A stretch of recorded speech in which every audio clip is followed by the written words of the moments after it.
So we can clearly see here the L-shaped bracket that's taken the rectifier off. That's my aperture with some heat shrink around it and a grommet to feed the regulator rectifier wiring through from its mount point, its new home there. Okay, so that is the Podtronics unit mounted on the Andover Norton mounting plate. Top tip, I took the two washers off the internal stub of the shocker mount and found that it mounted fairly flush against the subframe of the Norton.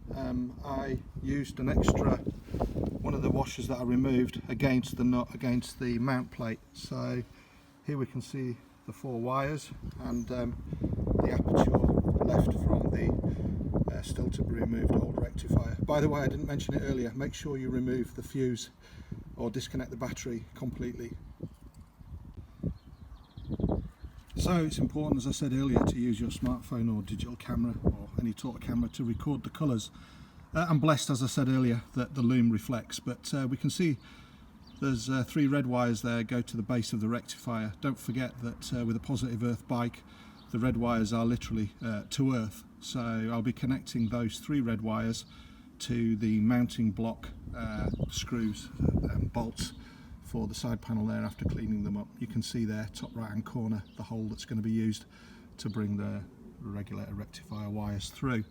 Also notice the capacitor, that will be removed, red wire and brown and white wire, you'll see those at the top there. Everything I do today is a temporary fit, i.e. where you see me using crimp connectors, once I've got a reading from my multimeter that everything is wired correctly, I will remove solder and heat shrink and make those connections permanent. But for today it's going to be bullet and spade connectors, connecting obviously the two yellow wires from the rectifier regulator Podtronics unit to this one and this one. This will be removed and the red will be put to earth. These two will be simply taped off. You can see it, one goes down. In fact, look at that, one's just pops off, so that wasn't a very good connection, was it, to Mr. Capacitor. They go down to the Zener diode that's on the right hand offside foot peg. You can just see it through that gap there maybe. You see the red wire there, centre of frame. I don't think it's in focus, I'll get a better shot. Okay, very, very carefully people. I'm using heat shrink to go through the aperture, but conscious, you've got a petrol tank yards away from you. This is utter madness, so use an electric one. So here you can see the four cables from the regulator rectifier encapsulated in heat shrink and fed through the old hole.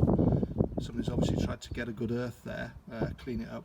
It comes through there and it's quite a snug fit actually, but it's nice that it won't introduce any movement. I was originally sceptical about the Andover Norton instructions showing the wires coming up, because my logic was that if any damp enters via the seat pan area, water would enter it via this, and I thought about mounting the pod the other way, naturally that if water entered it would drip down and away from this, but the seat cover that I've got comes out and it's very well insulated from any wet weather. But as I said, everything's a temporary fit today, basically to get the wiring sorted. You can see the red and the brown with the white tracer there from the capacitor that will be sealed off, but you can see how close the wires are going to actually be, particularly the two yellow wires that connect to the red and green and the white and green.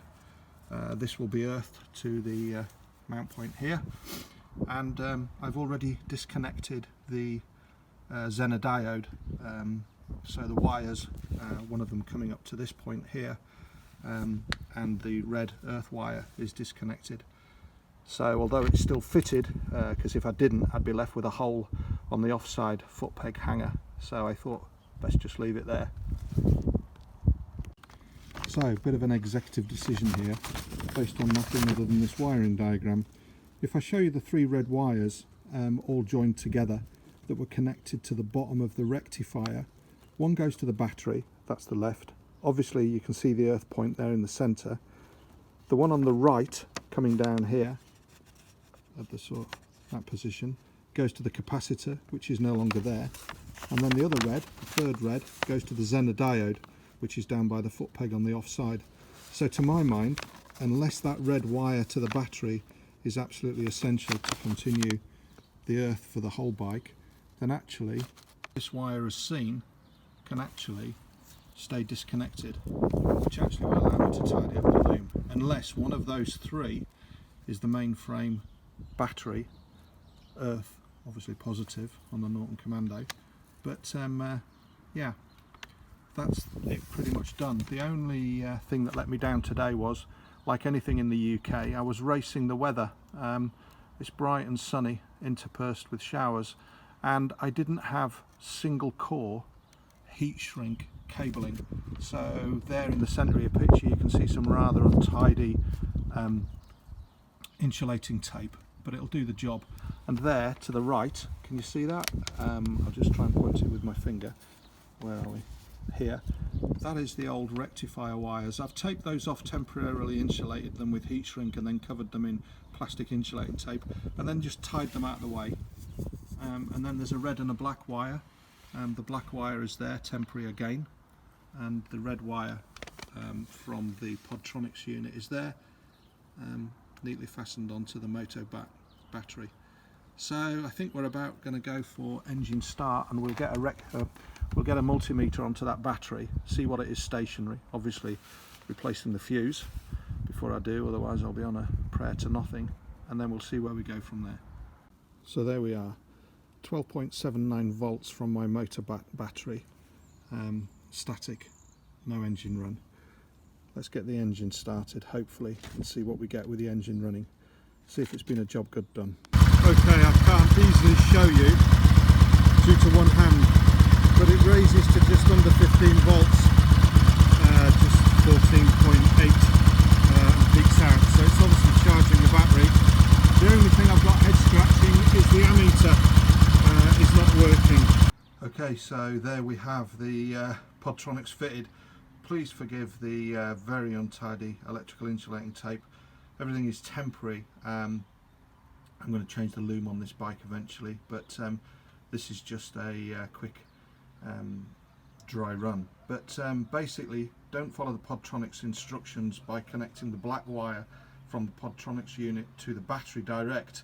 Connect it to the brown with white tracer, because this goes back up to the ammeter, and that's why if you connect directly to the battery, you'll end up always in a negative state. Not that the Podtronics is not functioning, but it's nice to have that ammeter function and see that needle swing into the positive when the engine gets above tick over. Anyway, this sort of concludes my quick installation video of fitting the Podtronics unit. Apologies for the very untidy wiring. I will get some correct sized heat shrink, and I will finish it off nice and tidy. I can assure you that all the joints are soldered, as you saw in the earlier part of the video. It's just the ungainly sight of the awful electrical insulating tape that I'm using just over the connections. Thanks for watching. If you like my videos and you think they're going to be of some use, why not think about subscribing?